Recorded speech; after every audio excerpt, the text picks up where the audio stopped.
நீ தூக்கத்துல ரின் ரின் ரின்னு உளறிக்கிட்டே இருந்தியே, உனக்கு அடிபடுறதுக்கு முன்னாடி துணி துவைக்கிற பவுடர் வித்துட்டு இருந்தியா என்ன?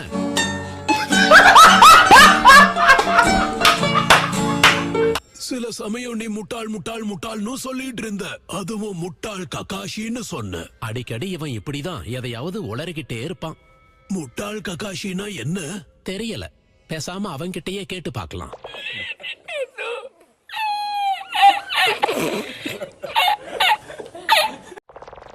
தூக்கத்துல இப்படி எல்லாம் வளர்ன. ஐயோ, எல்லாத்தையும் விடவே கூடாது.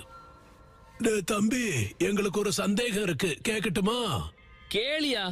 இயற்கை உபாதை, அதாவது வயத்த கலக்கிறப்ப உனக்கு எப்படி இருக்கும்னு சொல்ல முடியுமா ப்ளீஸ்? ஏயா கக்காஷி பத்தி கேப்பீங்கன்னு பார்த்தா கக்கா போறது எப்படின்னு கேக்குறீங்களா? உங்க ரெண்டு பேருக்கு வெக்கமா இல்லையான்னு கேக்குறேன். நீ இப்போ இவ்வளவு கோவப்படுறேன்னு எங்களுக்கு தெரியல.